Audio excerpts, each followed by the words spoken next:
US military attacks major civilian infrastructure in Iran for the first time, blowing up the biggest bridge in Iran connecting Tehran and Karaj. Two shadows broke away from the nighttime sky above the Middle East at 2:05 a.m.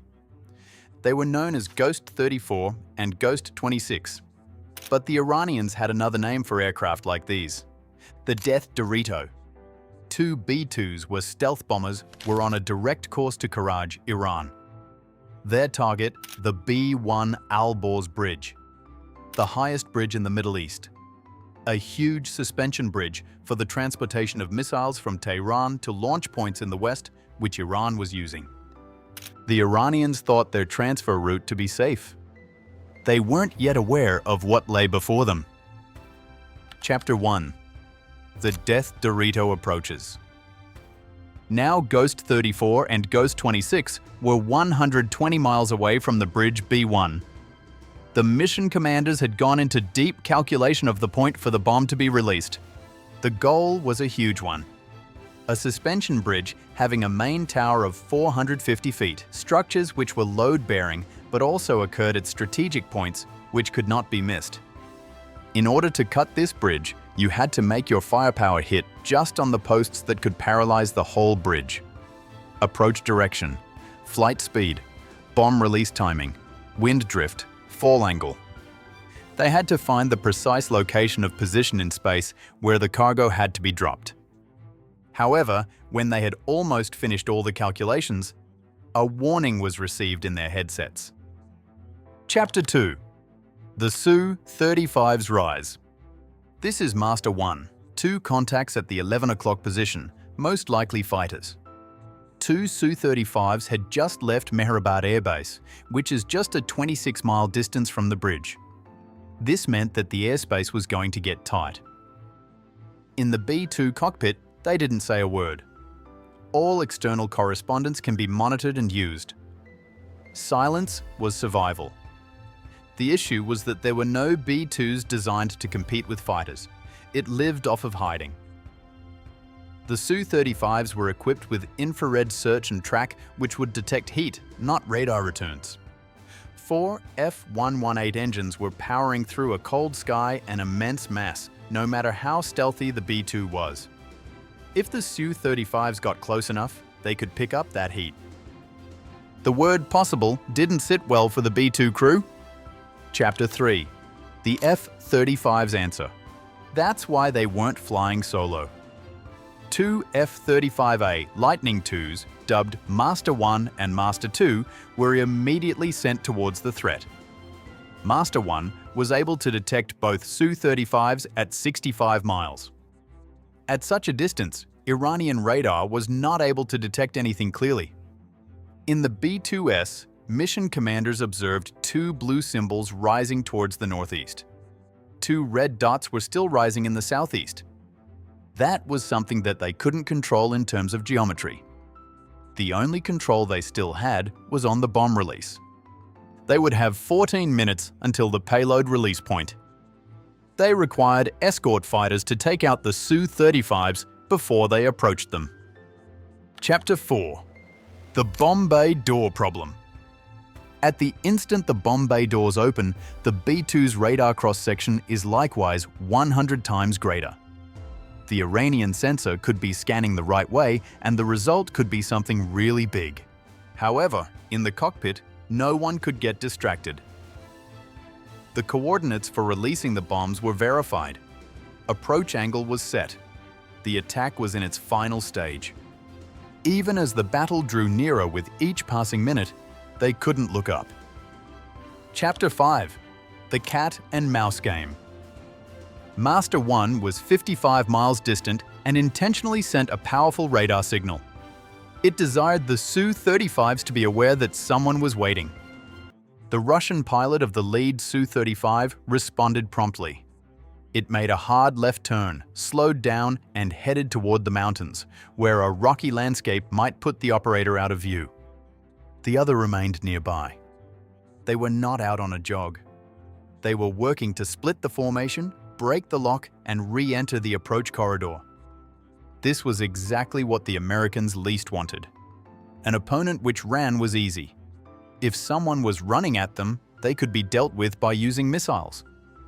Yet Su-35s that appear in the terrain and vanish into it to poke around? This transformed the battle into a lengthy pursuit that no one knew was a hunt or on whose terms. Chapter 6. The Missile That Missed. Master 1 lost tracking. Target obscured by topography. Master 2 regained it. As an Su-35 scrambled out of one of the valleys, it attempted to enter the B-2's corridor with a flash of heat. Master 2 is locked and launched. A white needle that tore through the night sky, the AMRAAM accelerated to Mach 4. However, the Su-35 pilot noticed the warning during the firing. He rolled heavily and went straight into a ravine in a mountain. His last plunge was swallowed up by the rock walls just before his final descent. In the midst of a chaotic terrain and reflections on the ground, the Seeker lost lock. The missile exploded harmlessly against the mountainside. The Iranians were not running away from the F-35. They were living off tactics that they had honed over years of practice. Chapter 7. When the window opens. 3 minutes until the bomb explodes. The chief of mission took a decision. The Su-35s were now below and trailing. Terrain limited them to 35 miles from good angle of sight. Their probability of picking up a B-2 at 40,000 feet was very low. Not impossible, but very low. The order to continue was given at 2:20 a.m. Chapter 8. The bombs drop. Bomb bay doors opened. The rotary launcher came to a standstill. It was below, somewhere, that the Su-35 pilots were still searching for the target that they never really saw.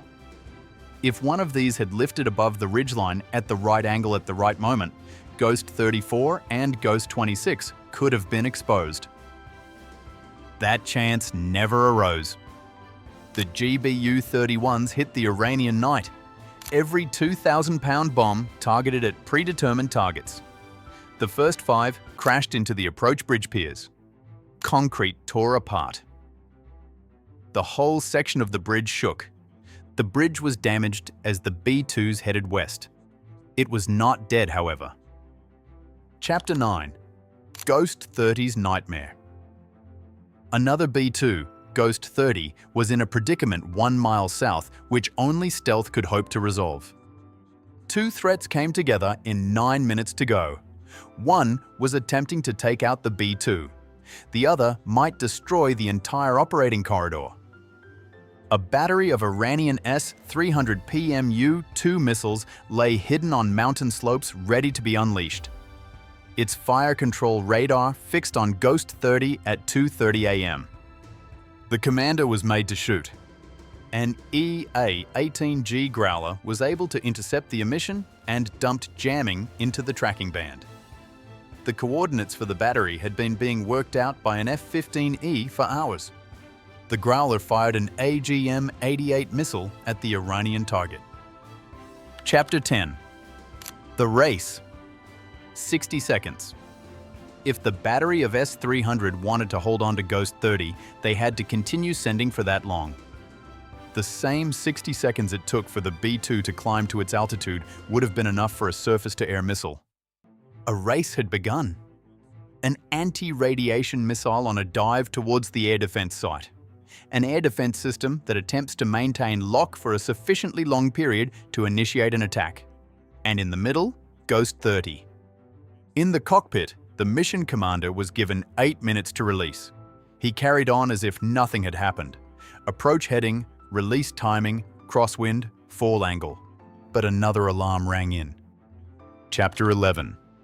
The Convoy. Modern missile parts had been spotted by infrared intelligence in an Iranian military convoy on its way toward the bridge. If it arrived on time, Iran would be able to spread out the equipment prior to the next attack. 2 Israeli F-15 spotted the convoy and turned towards the convoy. They didn't wait to be told.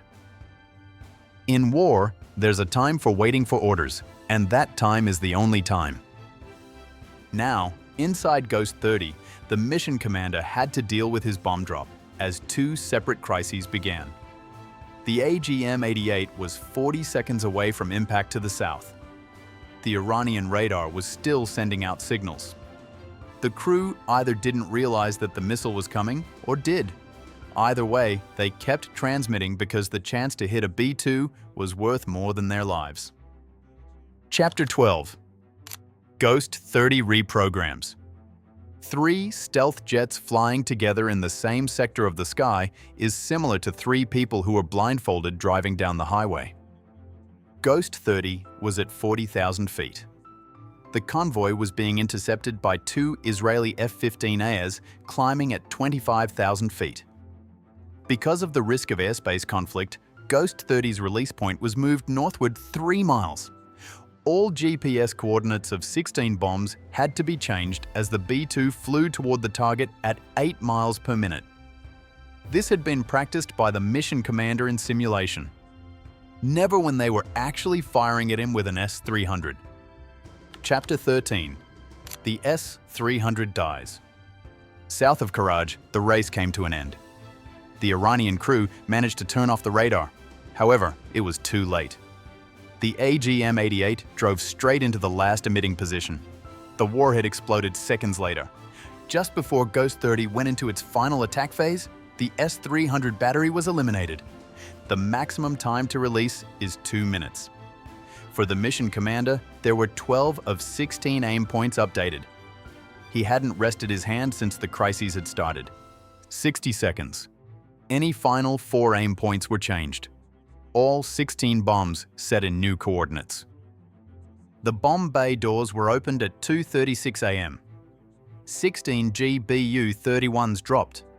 They struck the secondary piers and caused explosions throughout the structure.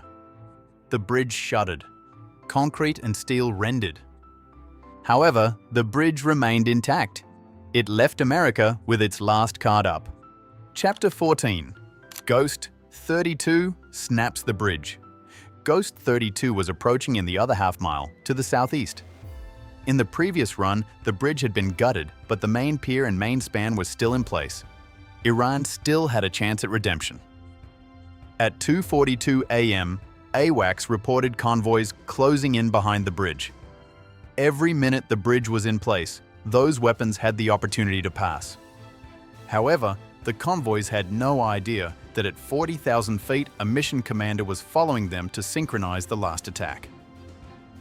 Ghost 32 had 16 GBU-31s with all locked on the main span and critical piers.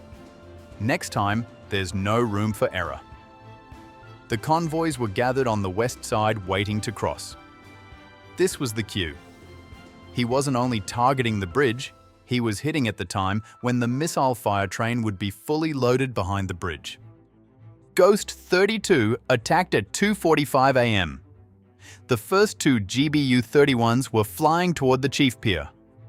The 2,000-pound bombs slammed into the most critical load-bearing part of the structure. The central pier was inclined. It was ripped apart by big cracks running down its body. Next, the main span was hit with the next bombs. The main span separated due to the dust and debris in the atmosphere. One half fell down. The other hung at an oblique angle at a split place. The bridge was no longer a continuous route. It had been cut in the area that was the most vital. The B-1 bridge became no longer Iran's transport lifeline in less than 30 seconds. The main pier had cracked. The main span was broken. Convoys of missile parts broke hard behind it in the chaos. There were reports of some vehicles being thrown from formation by blast waves. Some suffered from shrapnel and collapse of the building. There were many missiles that were destroyed on the trucks. Iran's line to carry out the transfer of its modern missile systems into the heart of the country had been blocked at the very critical stage. 3 B-2 Spirits, 2 strike waves, 1 bridge. The death Dorito was working its magic. If you've made it all the way down to this point, give this video a thumbs up and be sure to subscribe. And leave a comment and tell us which aspect of this attack was your favorite.